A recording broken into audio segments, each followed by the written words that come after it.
Reversible change. The change that can be reversed easily by reversing the condition to obtain the substance in its original form is called reversible change. Reversible change वैसे change को हम लोग कहते हैं जो पुनः वापस हो सके। जैसे उदाहरण के लिए हम आपको बता दे रहे हैं कि एग्जाम्पल में देखिए, सबसे पहले आइस, इसको जब हम लोग हीट करेंगे तो किस में कन्वर्ट हो जाएगा? वाटर में। फिर वाटर को अगर हम लोग कूलिंग कर दें, ठंडा कर दें, तो ये क्या हो जाएगा? फिर से आइस में कन्वर्ट हो जाएगा।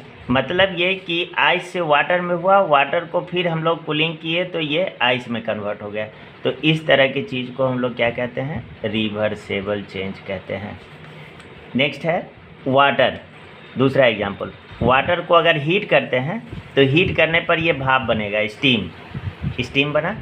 फिर इस स्टीम को हम लोग ठंडा करेंगे, कूलिंग करेंगे, कंडेंसेशन करेंगे, तो आप देखेंगे क्या कि फिर से ये वाटर के रूप में कन्वर्ट हो जाएगा, छोटे छोटे ड्रॉपलेट्स में कन्वर्ट हो जाते हैं। इसी ड्रॉपलेट्स को हम लोग फिर से कहेंगे कि ये वाटर में हो गया। तो इस तरह के चेंज को हम लोग रिवर्सेबल चेंज कहते हैं। रिवर्सेबल चेंज क्या हो गया? एक फिजिकल प्रोसेस है। It is a physical process in which substance can be reversed easily।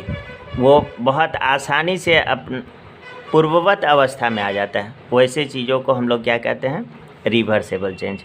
दूसरा टॉपिक है आपका इरिवर्सेबल चेंज। इरिवर्सेबल चेंज का मतलब होता है वैसे चेंज जो पुनः वापस पूर्ववत नहीं हो सके। जैसे उदाहरण के लिए हम आपको बता दें कि पेपर को बर्निंग किए या फ्यूल को जलाए, तो पेपर को बर्न्स करने पर वो कन्वर्ट हो जाता है किस में? ऐश में, प्लस गैसेस में, कार्बन डाइऑक्साइड हो, कार्बन मोनोऑक्साइड हो, मतलब गैसेस में। फिर से अगर ऐश और इन गैसेस को एकत्रित कर ले तो क्या हम लोग को फिर से पेपर मिलेगा? तो नहीं मिलेगा। तो इस तरह की चीज़ को हम लोग क्या कहेंगे? इरिवर्सेबल चेंज कहेंगे। जैसे कि जर्मिनेशन ऑफ सीड्स, अंकुरित होना बीज का। अब देखिए, सीड्स को किसान खेत में डाल दिए, डालने के बाद क्या होता है? वो अंकुरित हो गया। अंकुरित के बाद अगर फिर से हम सीड्स चाहेंगे तो वो मिल पाएगा? तो नहीं। हम लोगों का ग्रोथ, डेवलपमेंट, एक बार जब ग्रो हो गए तो वो फिर से रिवर्स बैक नहीं होता है। वैसे चीज़ों को हम लोग क्या कहते हैं? इरिवर्सेबल चेंज कहते हैं।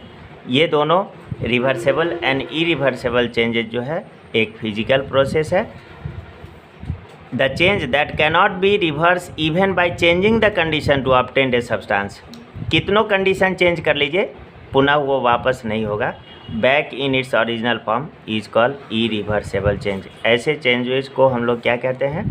इरिवर्सेबल चेंज कहते हैं। एक और उदाहरण यहाँ पे दिखाया गया है, जैसे कि दूध से दही बनाना। क्या फिर से हम लोग दही से दूध बना सकते हैं? तो संभव है? नहीं। Take warm milk in container, add a spoonful of curd in the warm milk and stir thoroughly. कहा क्या कि एक कंटेनर में थोड़ा सा दूध ले लीजिए और लीक वार्म होना चाहिए। उसके बाद उसमें थोड़ा सा दही डाल दीजिए। उस दही में लैक्टोबैसिलस बैक्टीरिया है। Cover the container with glass plate and leave it undisturbed for 4 to 5 hours.